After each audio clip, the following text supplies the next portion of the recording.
Hi everyone. Happy New Year. I'm actually like I didn't just post a video a few hours ago. Um so for those of you who are here from the very beginning of I was going to say time and I realized I'm not talking to the Trinity. The Holy Trinity. But those of you who've been here from the beginning of the channel, like from when it was not started, but when I started posting videos when I joined my campus, right?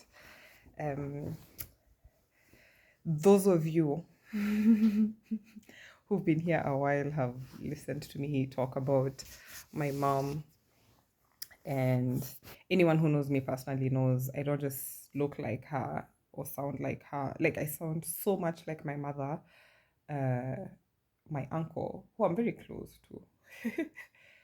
He'd call while I was back in Kenya, and the way I answer calls is very professional because my mom taught me that. My mom has been a civil servant forever since I was since I was born or before. I think it's actually before I was born. Yeah, my mom told me she finished college like on a Thursday and had a job on a Monday. Yeah, I know. I know. We wish, right? Hey, my skin is looking yummy. I think I get fair during winter. Oh, I'm barely outside. There's hardly any sun. My skin isn't sun kissed. But then castor oil really helps, by the way, you guys. And it helps, especially because like when it gets cold, we're experiencing -3 degrees today and yesterday. So it's a sort of weather where you step outside, and if you don't have a Marvin or something, like earmuffs, like your ears start to hurt. Like it's a pain. It's biting cold. So my mother. I had a conversation with someone earlier. I was going to say earlier today, but it's as early as today can get. What time is it? It's 3:29 a.m. This is how I know I love living alone. My housemate isn't a. If you see this, CJ, it's not that I don't like living with you. It's just I feel guilty about making noise. But the fireworks have been going on and on, so I couldn't post this earlier. It's like they had me and then they started, but it's fine. Guys, I repaired my own hair. I am so proud of myself. So, anyways, my mother. I was talking to someone earlier yesterday, and while we were conversing, they said something very interesting about, wow, your mom sounds like a really dope person. I'm like, "Psh." So I was telling said person that my mom taught me how to save. My mom taught me how to invest. My mom taught me how to live within my means. And how did she do this by example? So we've always lived in a small house, um, relatively small. So I remember living in so in Kenya we call them an SQ, a servant's quarter, because like you have the main house and then there's usually this tiny house. For some wealthy people, rich, let me call them rich because wealth whispers and doesn't feel the need to keep people in a separate house. But anyway, that's just my opinion. So when although sorry, let me take that back. Um Actually there are people who've noticed like the help or the house manager feels more comfortable in their own space, especially for those who are just humane enough to hire someone and bring them along with their child or like their spouse, so that like the guy is the gardener, the lady works in the kitchen, and then their child is around. I actually know families that have done that, and I absolutely love it. Because when you care for the person who cares for your children, those are the people who, by the way, then your prime human material. The rest of us are just mud. And I can say this proudly because our family did do that. Like my mom actually insisted on that. So when my grandma, uh, she's not the easiest person to live with. So we found someone years ago, about 10 years ago, and she came to stay with my mom, with my grandma, And then we discovered that she had a little girl back home, back in the village. And my mom, being a single mother, was like, you have this huge house. Why are we not bringing this child here? If anything, she will want to stay longer if there's a child here. And of course, my grandma puts up this whole protest. She's just not nice to single moms, not even her own children. And she said something. She said something like, I don't remember, but she said something dismissive. And my mom was like, do you know how happy you will be to just have a child running around here? And true to that, mi husema mama yangu ako na mdomo wa mchawi. So I'm going to translate that. I keep saying my mom has the mouth of a witch. Like, okay, and I don't mean witch. I mean witch like Salem trials, witch. Like she's a very wise woman, and a lot of what she says comes to pass. I have her gift too in certain things. Like when I threaten you and I tell you, if you keep this up, this will happen. Please listen, by the way, because I've been doing this for years. Like I literally tell patients things, and if they don't listen, they come back like, and I don't even tell you I told you. So I just tell you just walk into the clinic. Like it's a thing. It's a gift. It's a terrible gift sometimes, but yeah. And I also don't enjoy being right about like people's poor health. But yeah. So, anyways, my mother. I also picked that from my mother. I can be quite I'm very direct, and one of my guy friends told me his late mom used to be like that, and he gave me a very interesting nickname. So like when he'd be really stressed out, he'd call me Mama because it was like Mama. Like it was our own inside joke. So, anyways, I've missed him. I should look for him. Yeah, I should. Anyways, it's the new year. I'm just thinking of who else I'm looking for because one of the resolutions I shared about in the previous video was like prioritizing my social capital. And this guy is my friend. Like he's really come through for me.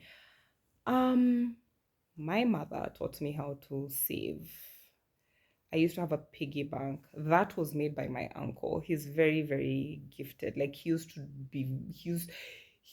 still is very good with his hands, but at the time, like as a carpenter and as a guy who did woodwork, he was very gifted. And I actually tell people like when I've been in at construction sites and doing jobs like that, because some of you have seen on my Instagram feed that I've done like paint jobs, I've worked at a construction site with people, not like while constructing, like when they were getting rid of like it's like gravel, like one of the layers of the floor, and I was like scooping up the stuff and putting it in a wheelbarrow and whatnot. Anyway, I enjoy challenging myself. I just think it's just fun to try things. I am a curious person because of my mother as well. She likes to try things. My mom has run marathons. You know how she wound up running the London Marathon, and how she got civil servants to get signed up for that kind of thing is positive mohahe. I don't know there's no word for it other than Kikuyu. It's just positive. It's like moshene. It's like I don't know what the English comes short, you guys. English comes short in like expressing so many of the things I want to say to you. But it's like when it's like positive gist. Me, by then now, if you're not Nigerian or West African, you don't know what gist is. I don't know how to help you, but go look for it. Positive gist, like you just storytelling. It's hyping a story. So like you gist is more like catching up, gossip. So it's moshene, but like my mom is the hype person of hype persons. And I was explaining to this person, and I've told a number of people when I decided to be self employed, as much as she really wished I would just get a normal job and be a normal person with a stable salary, she was like, okay, fine, this is what you've decided to do. And she referred people my way. My mother has put money in my hands, and she can see I'm very hardworking, I'm very driven, and I get the business side of things from my grandma. My grandma is very business oriented, and she's run businesses and farming ventures successfully. So, which this is what I mean when I say I come from a long line of very strong women. Um yeah, and then what else? It's just, and even when I watch my aunt, like when she's interacting with people and she's speaking, she and her twin sister are very alike in that regard. Like they really pay attention to people, they listen to them. They My mom and her sister are they remind me of my grandpa. He really listened to people. Like he would go quiet and when listening to people because I was his baby. I used to be sat next to him, and my grandma's home is a lot like my mom's home is a lot like my home, which is to say I've not because I grew up in the same house with my grandparents and then my mom and her siblings, and I was kind of my cousin and I were the babies of the family because my cousin and I were there as like we were born in the same year. So the two sisters had kids in the same year, the twins, only girls. Very driven women, just like me. Strong personality, very driven, very outgoing, very gentle, loving, but firm. So um and so I learned how to save from my mother because I had a piggy bank, which my uncle Peter had put together for me. My uncle Johnny was the person who I'd wear like stockings and pull them up to here and then dance ballet and he'd twirl me around. The two uncles, Peter and John, are dancers. Like they just loved dancing. Uncle John played rugby. He got children and he realized he didn't want to keep breaking ribs. So yeah. and and and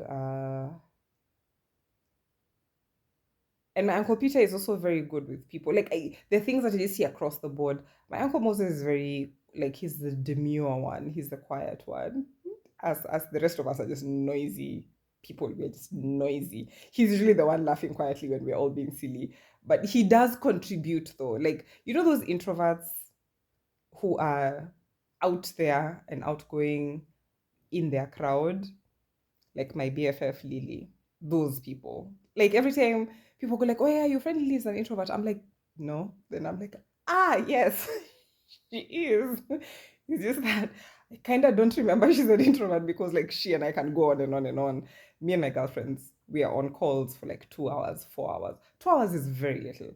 An average of 4, 6 hours is Olive, Lily, um, Wavua, my new girlfriend also. Like we are people who just Stella, Anne. We are people who just go on and on. Eva. With Eva, we even had to schedule monthly calls. Like this is a thing we do because we absolutely, absolutely just enjoy each other's company and well, and they also just listen to me and they get me and yeah, it just I feel very seen by my female friends. How did I learn to normalize and prioritize female friendships? My mom my mom has really good female friends, whether it was Auntie Doki or it's been Jockey and Purity who ran with her, or it's been, what was her name? I remember Kamama. Kamama worked with my mom when I was a teenager in Ministry of Finance. And the guards downstairs used to see me and go like, oh Betty or oh Google. My mom is called Betty, so and they just let me in. And so and I grew up in a home where we called anyone who came to help us with housework, like our house managers. I call them auntie so and so. And even my daughter, I love when she's chatting with me, and then she goes like, "Cindy, your auntie, like, isn't that so, auntie?" And she's basically speaking to the house manager who has lived with in that has been in that household for years, and then she says something like I can't hear what auntie says, and then my daughter goes like, "Did you just say that?" Like what? And it's a 3-man conversation. It's a beautiful thing. It's a really beautiful thing because I love to see my daughter mirror the things that I was taught, and kids learn by the examples that you set. Like I learned how to cook because I grew up seeing my grandmother and my mother cook and my uncles cooked, and so I'm attracted to men who cook and men who clean because like and men who do things with their hands. And even as I'm saying this, I'm laughing because like it's those are the guys I've liked. Like I remember more than once it's come up that hey, don't you like I'm surrounded by tech bros. sometimes. And I remember someone once telling me this. He had a crush on me, and we just talked about it.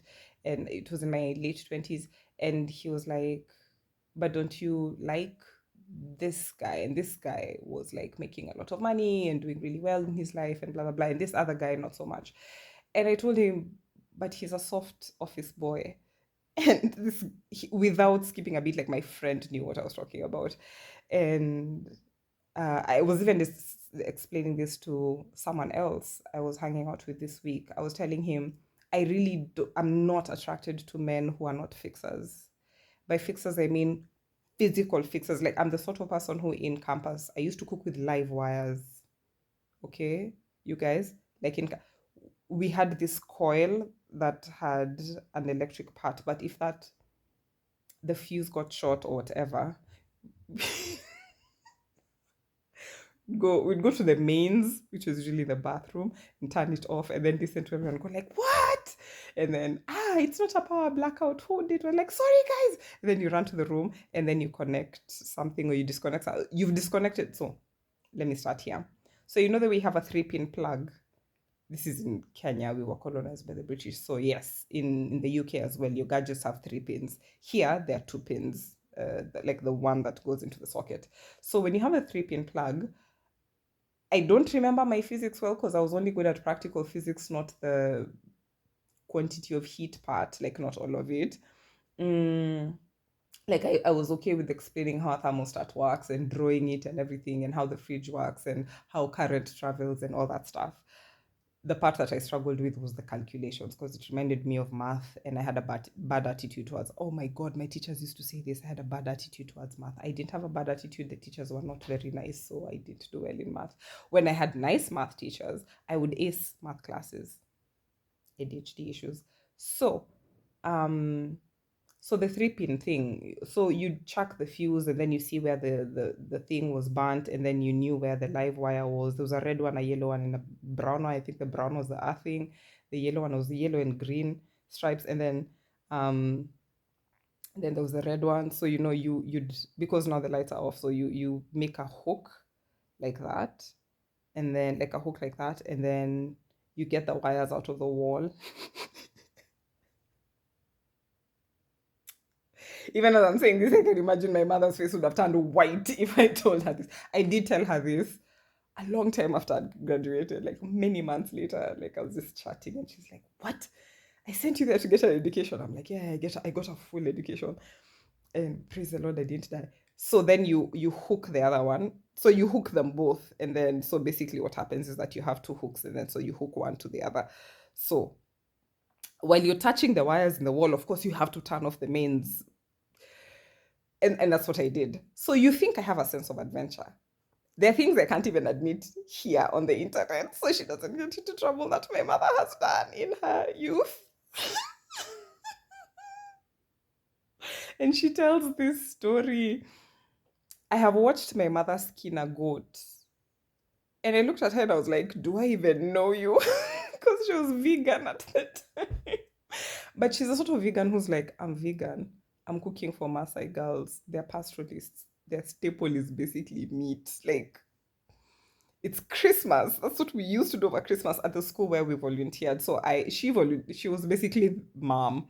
She would tell all the girls to take out their mattresses and bedding and air them so that like the dormitories would smell fresh, open the windows, clean the floors, scrub. And she was doing it with them. It was heartwarming to watch because I remember my grandpa doing that, especially the day he saw a cockroach. He saw this one cockroach and he flipped and lost his mind. And I was like, oh my God, what is going on? I was young. And then he brought warm soapy water and poured it everywhere and started cleaning, and then left halfway for the rest of us mere mortals to clean. So I didn't grow up in a house where the nanny or help house manager used to do things alone. We all took turns. We all, like, we were helping her. She was helping us. And then we would all sit at the table together and we would all eat, and then we'd take our plates to the kitchen, and then someone would be wiping the mats and everything. And I remember even when my ex was telling me, oh, he was the last born, so he's the one who used to wipe the mats from the table. And I saw him do that all the way to when he was much older than just the last born child. But yeah, anyway, he was never going to be older than anyone else as the last born. But no, someone else did it. Like his nephew took over our nephew. So, anyways, the other children as well. But you know what I mean? Like the rank was passed on because there are things that he used to do that were passed on. But anyway, I'm in a really good space today because I've been thinking and talking a lot about my mom. And I know I mentioned her like this cause of a lot of trauma in my life, but I would like to give her her flowers a little, if not a lot more, where and when I can. Because I've realized in my interactions with people, when I tell young women, why don't you just tell him how you feel? Where did I learn that from my mom? My mom was just like, I mean, if you're already feeling bad that he's behaving a certain way, why don't you just tell him? Then if he chooses to leave, now we can cry properly. We can buy ice cream and cry. But now that he doesn't know, we like there's still hope, I guess. Like my mom is like a clown. Um, so yeah, the saving, the piggy bank. So my uncle Peter did this thing for me. It was a wooden box, and so I used to put coins in it, and then when it would fill up, and then sometimes my mom needed to pull out some coins for bus fare when the month was difficult, but she'd replace them. You know, like sometimes she'd even bring a note and show me, okay, you see, I am returning the coins I've taken from you this week. This is 100 shillings, and she'd put it in there. And that taught me transparency about money. So I remember I was in a situationship, let's call it that. And for some reason, every guy I've been with has said they trust me with money and their house. Like, interestingly, so I remember in 2015, someone was leaving the country. They were going to Australia, and he calls me up and he's like, "Hey, how you doing?" Of course, he's there just trying to butter me up, and I'm like, "What does he want?" So he's like, "Hey, I'm traveling." I'm like, "Hey, yeah, you already told me." He's like, "I need someone I can trust to look after my place," because I'd given him a list of things he had suggested he needed to buy for his new house, and he bought this stuff. And oh yeah, because he was hitting on me and he wanted to take me back to his mom's place. And I was like, nigga, nah, no, you're not taking me back to your mama's house. If you're going to hit on me and ask me to come back home with you, you are going to do it like properly, which is take me back to your house. So we became friends for a while. And then that translated into something else after my breakup. And then because I've had like three major breakups, and then yeah. So when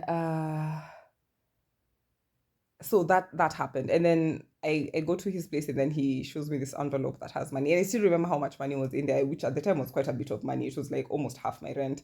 And he's like, here's money for shopping, and I give him like some side look, and he's like, yeah, I know you have your own money, but you're taking care of my house, and this is the least I can do. Like, shop, eat here, be happy, like enjoy yourself here. I still didn't feel comfortable taking his money. My God, if I had taken men's money when I was younger, I would have an apartment right now. My sister Naima keeps telling me, Sharon, I will come to Germany and I will smack you if you keep refusing men. Because I'm a bill splitter. I am a recovering bill splitter. I don't know how to just take money for free. Anyway, it wasn't for free. I was house sitting. But like in my mind, it was such a nice house with recliner chairs. But like my mom normalized for me spending my own money. And in my head, I was like, we are not in a relationship, so why am I spending your money? So like, you know what I did in my foolishness or wisdom, I don't know. I took the money. I mean, I had my own money to spend, and I think there was already food in the fridge. Also, that was just too much money for me to be spending on like food. He ate terribly. So I think that's why in his mind that was an okay budget for. He was gone for what, a week? Yeah, I think a week, 5 days. I don't know. So, anyways, Uh, I shopped for his house, and I didn't even take a taxi. I didn't even take an Uber. I walked to that. I shopped for his house because I knew what milk he liked, and I knew, oh my god, the guys I like are very similar. It's just hit me like the milk he liked is the milk that my current situationship likes, and I brought it to the fridge and I put it in there. And I think he also liked yogurt and God knows what else. And I packed and I cooked. I think I may have cooked and then left stuff there, then went my merry way. And I think I even left him a receipt to confirm to him I have not used your money. I don't need your money. And I remember one day he got drunk and he's like, Kwani, what's wrong with my money? Like, why don't you? And I told him, I'm not one of those women you talk badly about, like, you girls just like our money. And I remember his friend actually told me, Sharon, you made this man buy land. I told him, I am that woman. That woman. Because, yeah, where did I learn this from? My mom. My mom is the person who she comes into your life, and by the time she's just waded through it, like just taken a corner, like meandered like a river. Physically, you're better off. Mentally, spiritually, like she's a force. She's me on steroids. Okay.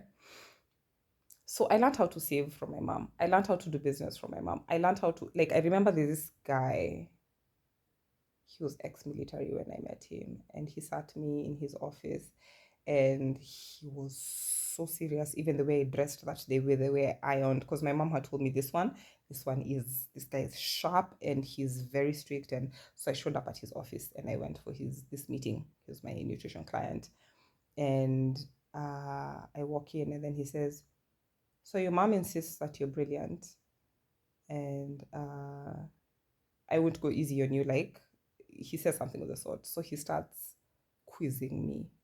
And this man is smart. Hmm?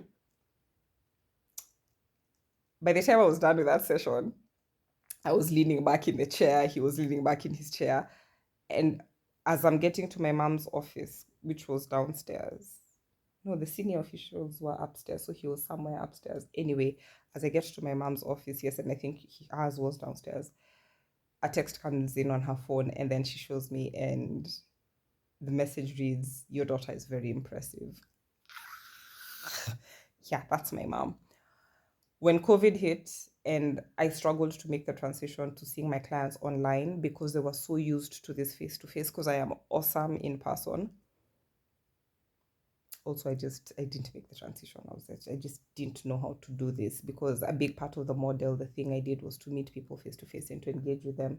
And I was also burnt out. So I didn't, like, when COVID hit, I was just burnt out. I had been in business in 2018, 2019. 2020 hits, and I was really tired, and I just collapsed, slept a lot, didn't do much. And then eventually you get broke or you go below. So, side note, a man's broke and a woman's broke are very different, especially women like me and Naima. When girls like us, we tell you we are broke. Like I told someone this week, I said, gosh, I've paid my bills, I've paid off my debts, my big debts. I have very little left to pay off end of January. Then I can exhale. And so this person was, had a look of concern on their face, and I was like, wait, wait, wait. When I say I'm broke, I mean I have just enough money for groceries and maybe two forms of entertainment before the month ends, maybe one form of entertainment. Like, when a woman like Sharon says she's broke, especially post therapy, she actually has money for food. She just doesn't have money for entertainment. Her rent is covered. Hatukulangi pesa ya rent. We don't eat rent money. We don't eat school fees. Especially we firstborn daughters, like, this nonsense we don't do. Where did I learn that from? My mom. My mom would get money and she'd show me, this is what I've made this month. This is the rent, and she counts it and she says, count it for me. And we put it in an envelope and she says, we're going to give this to Mrs. So and so, our landlady. Because we didn't interact with the man. We were like, you just interact with the women. And I learned that from my mom. And which is why even when I have male clients, I like to interact with their female partners as well. So that, one, I'm not perceived as a threat. Who am I to tell you how to cook for your husband, boyfriend, partner, lover, whatever? And we even have couple sessions where you don't have to pay double. And sometimes the wives are so impressed by what I have to offer that they're like, oh my God, Ebu, tell him to pay you for my session as well. Even me, I want my own program and to talk to you on the side, like without him present. It's better that way, especially if you're a young single woman. Just less drama. So, and less resistance. Like the husband will actually have someone on your team back in the house, especially when he chooses to be foolish, because oh yeah, if they can shenani once, they can shenan again. Like men are just they're just a test for me. I don't know how to deal with them because the ones that I dealt with growing up are just easy to deal with. So that I learned from my mom how to prioritize yourself, because I remember even when she was in a romantic relationship, she did tell me about it, because this is how I found out. She saved him by his initials on her phone. And I was like, who's this? And she's like, oh, so and so. And I'm like, oh, there's something going on between the two of you. And she's like, what? And I'm like, so that's not a no. I told her, Betty, you and I are very alike. When I like someone, I save him by his initials on my phone. So later, of course, that evening, she's like, so I met so and so for, like, she uses his initials for coffee, not coffee, she didn't take coffee, for like chai, the other day or whatever. And he said this and this and this, and I got upset and I said this. And then I would give her advice because I was like, babe, you've been out of the dating scene for so long. My mom taught me honest communication. My mom taught me transparency with money. Every single guy I've been with around has told me, even the ones who've met me for a few weeks, they're like, you're the sort of woman I can. I remember a man actually driving an hour to come and meet me in my village in the middle of nowhere in Germany to tell me, you're the sort of woman I can build an empire with. And it's not just a compliment, by the way. I am that kind of woman. I actually am. You know why? Because my mom is that kind of woman. Oh, yeah, my battery's at 15%.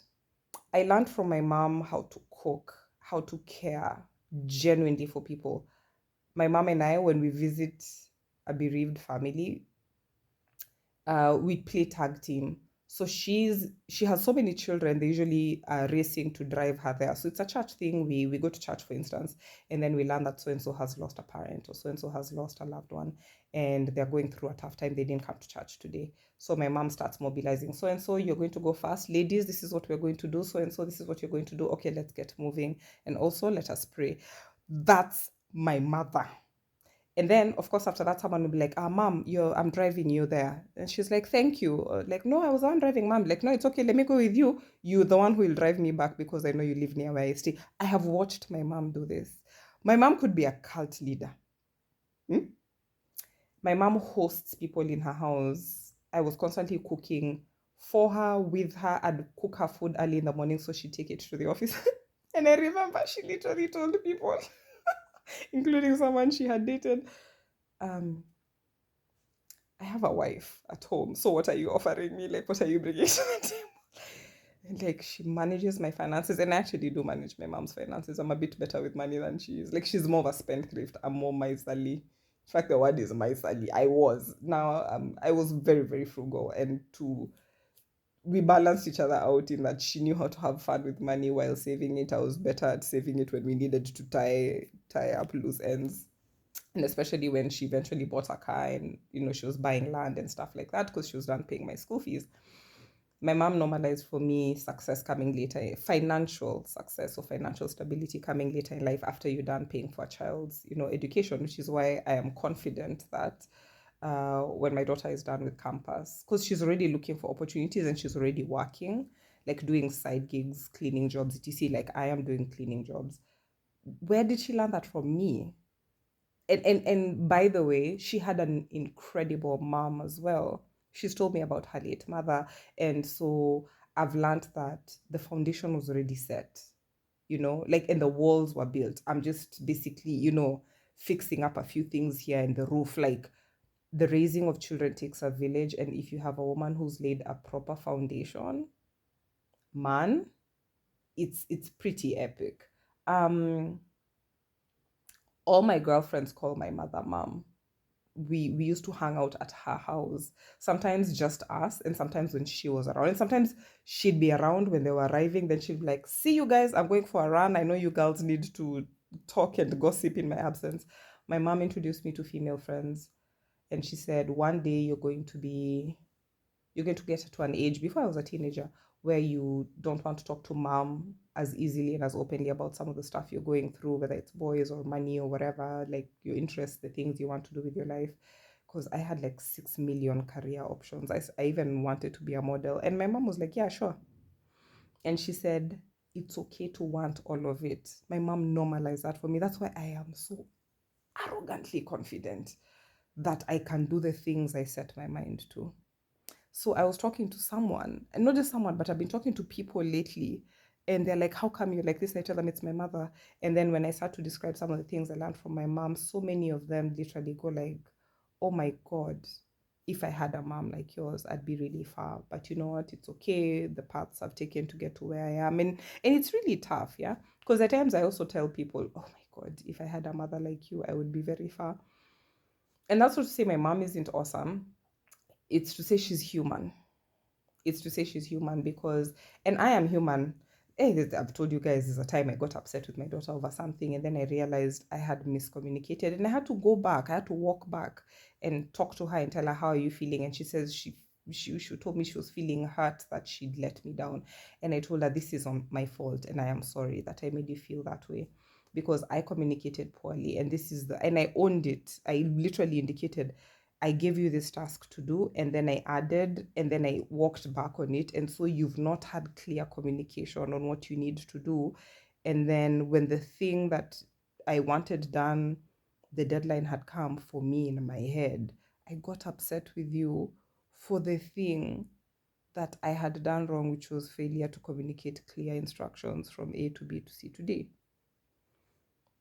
And I'm like, number one, did you see my original reaction to the work you done? And she said, yes. And I'm like, what was it like? You were really happy. And I'm like, and that's the thing I want you to take from this, the first reaction.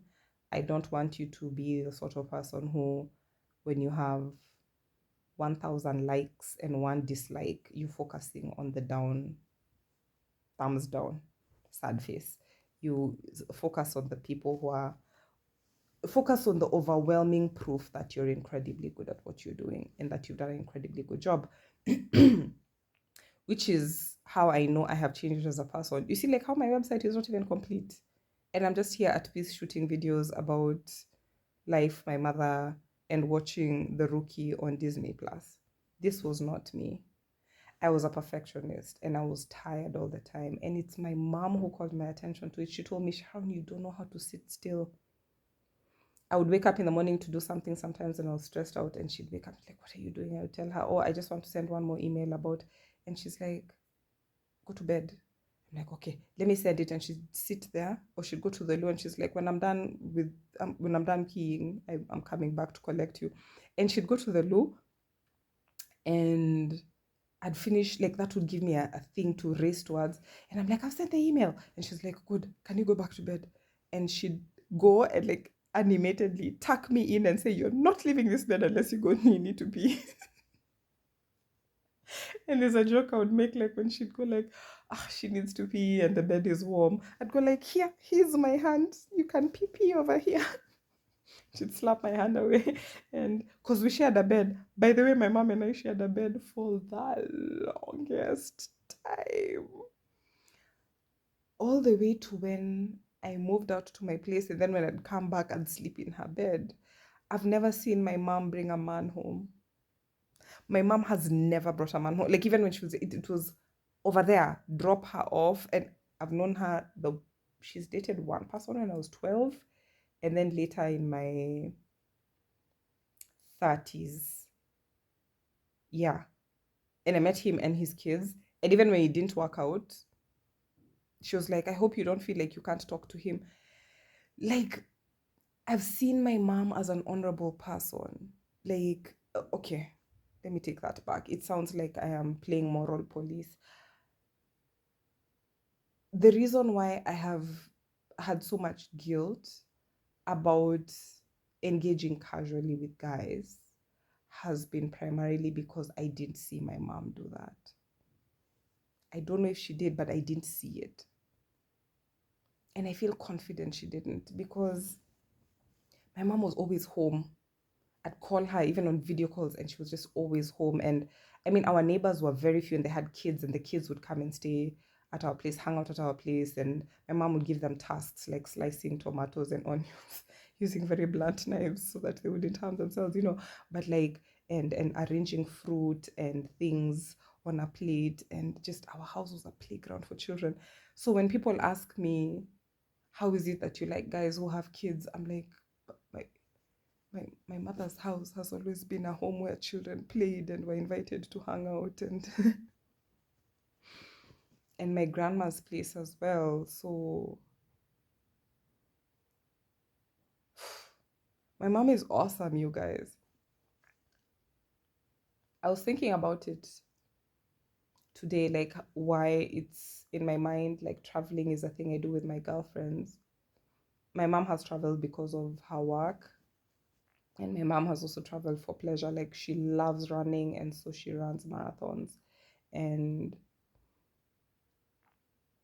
I loved running for a long time. I still do. It's just something I haven't done in a while, and I want to get back to doing because there's a way it just really calms me and gives me a lot of energy. And especially now that I'm having trouble sleeping, like running would be a great thing to do in -3 degree weather, not so much, but yeah, I'll probably get gear.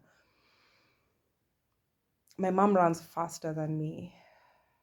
My mom is incredible. She takes care of her health, she takes care of how she eats. She does not look her age. And my mom has incredible teeth as well, as you can see. And because she takes care of them, I've never seen my mom take alcohol. I never have. And one of her close friends who's older than her told me my mom went to the grave not knowing that I drink. This lady told me that. And she set the standard very high. Now, on the one hand, like I have to choose the path that I choose. It's part of the reason why I've decided, man, you know what? I don't want to play around with alcohol because it's just not me. First of all, it doesn't agree with my stomach. Like, by the every time I take booze, it just doesn't agree with my stomach. I know there's a link between uh smoking and how bad it is for the heart, the brain, the nerves. It's just smoking is just bad. So I've cut out, like I haven't smoked weed in months, not months, weeks.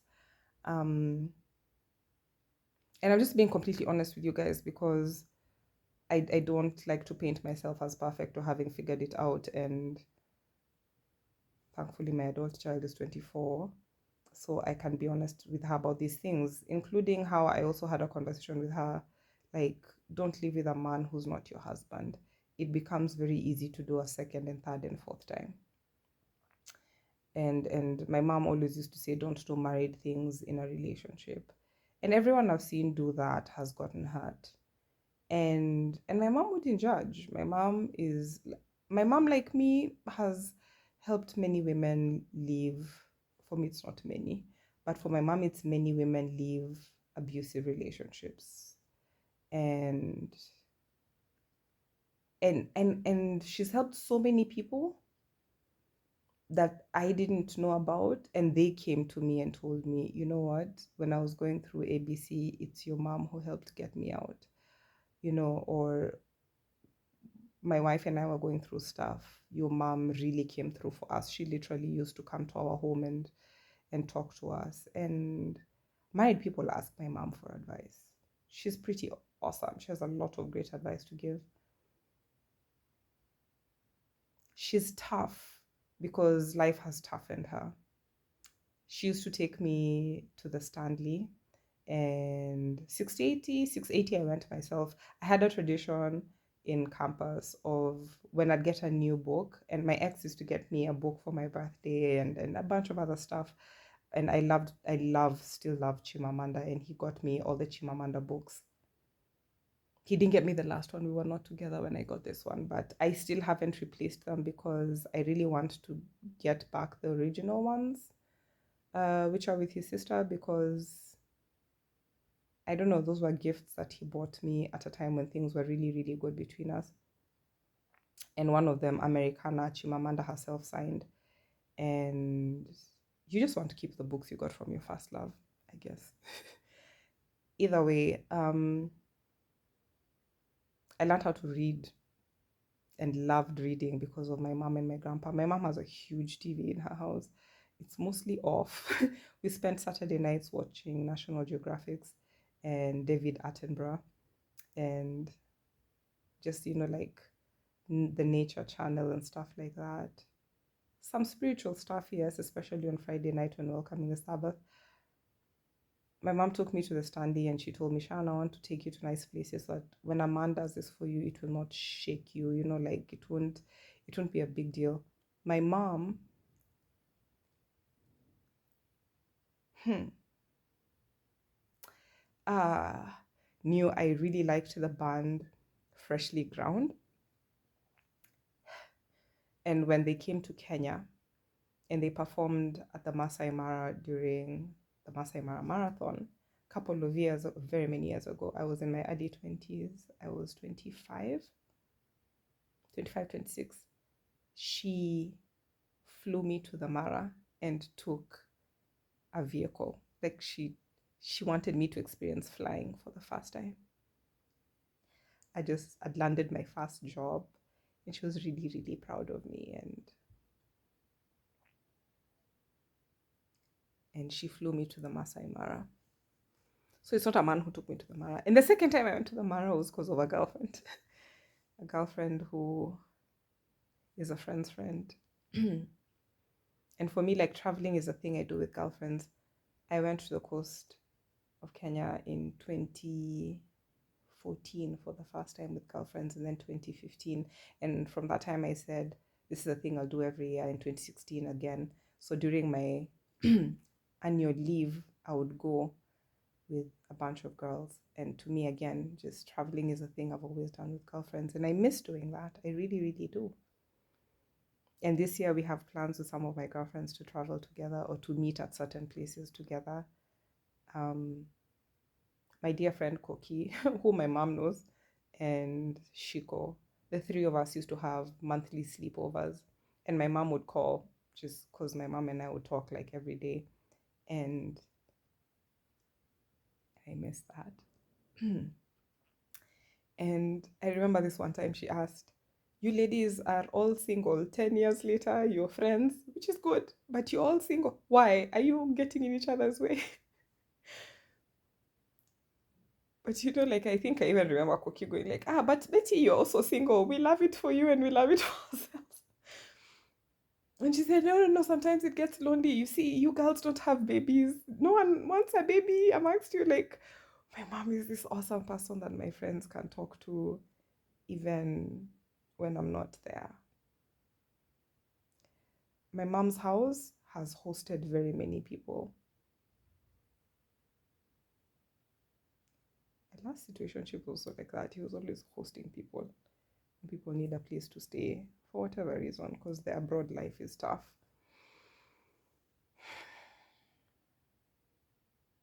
I remember telling my mom I can't date a man who hasn't gone through trouble. I can't date these soft boys, and she understood what I meant. She said, you're a lot like your mother. And I said, yeah, I like men who fix, I like men who are handy. We all like Denzel Washington. Like my mom, her sister, and I, and their cousin.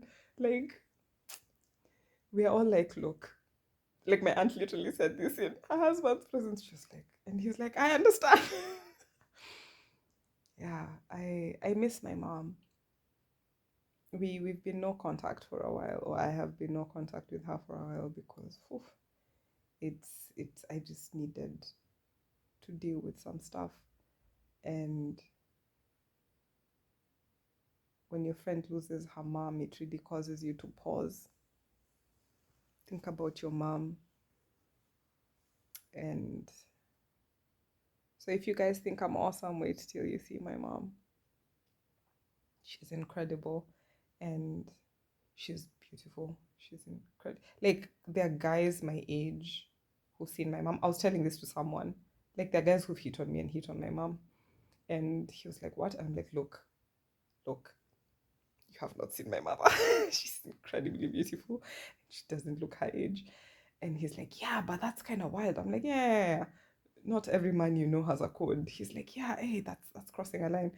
It's I'm not surprised. I'm not surprised because my mom is not just beautiful, like physically beautiful, which she is. She's also in here. Like when she cares for you, she cares for you deeply.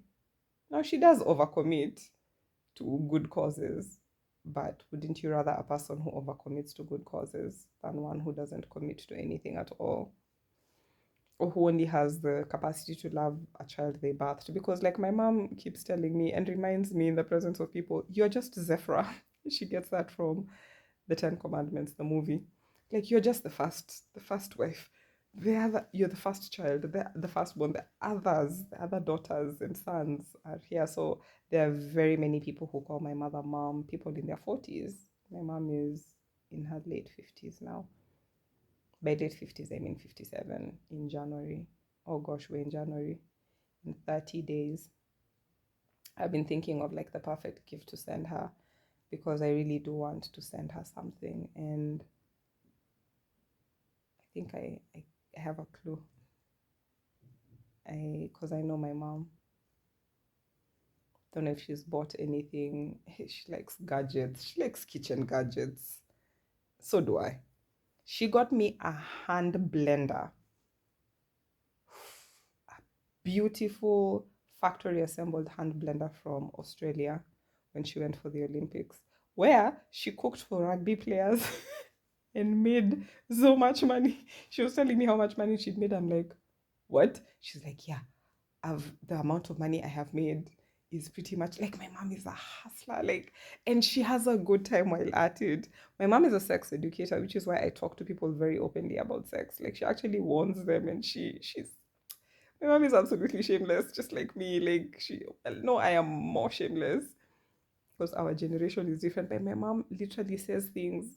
I remember there's a time we had a church meeting for women, and then yeah, it was like women and then their daughters, and we were just talking. And I remember saying, yeah, you ladies are concerned about your daughters getting married as virgins, so we are kind of doing everything except the penetrative sex bit.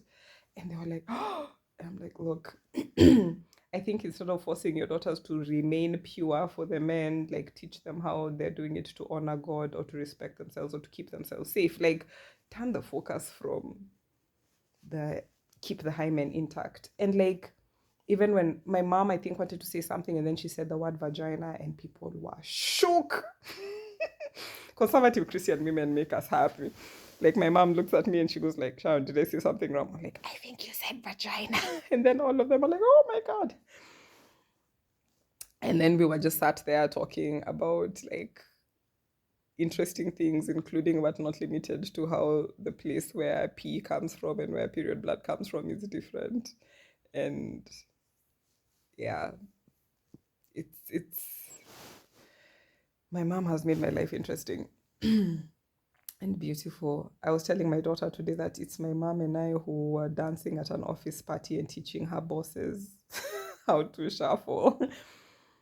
And she worked in the Ministry of Finance when they would have these trips for secretaries um, to go to Kisumu, Mombasa. My mom and her friends would invite us, the daughters. It was so much fun. It was so much fun. And then at some point, when my brother came, joined our family, we would all go together, and he was our dude, the Mr. Muscle Man, and everyone knew him. They were like, "Oh, Kivo, come take pictures, come take pictures." It's man, my mom has made my life beautiful, and tonight I just wanted to give her flowers today, this morning, and ladies, do the best you can with your kids, because even when things are tough, like you go through a rough patch and your kids are not talking to you, if you did your best, you did your best. The lessons that you've taught them, they'll carry them with in their hearts and in their lives and in their minds and in the way they carry themselves out, because those lessons stay with you. I've met very many women who've wished they had a mom like me, especially these past couple of months. Um, and that's not to say that their moms didn't do a great job. That's also not to say my mom didn't do a great job. I mean, clearly from this 55-minute thing, my mom did an incredible job of raising me. So, two stories can be true, that you can have an incredible parent with whom you differ on, I don't know, principle, values, whatever, because you grow up and you decide these are my new values and they don't align with yours, or and stuff like that. And that's not to say I love her any less. I do love her and I miss her incredibly. And this is the part that no one tells you about going no contact with a parent. You actually miss them. And it doesn't mean you've stopped loving them. It's just sometimes you've just chosen what you feel is best for you. And that can feel incredibly selfish. But I'm the one who gets to live with that consequence every day. I'm the man in the arena, I'm the one who lives with this every day. I do know how she's doing. I do keep my tabs on her. I have ways of finding out how she's doing back in Kenya, and she knows that if anything happened, I would take a grenade for my mom. There's nothing I wouldn't do. Yeah. So I'm hoping to pull off a really good surprise for her on her birthday, because I know some of the projects she's working on and that I'd like to help her get done. A big part of the reason why I'd like to get a job is I'd really like to help finance some of the projects my mom does, because my mom does community projects. She cares for people. And I'd like to give back that way.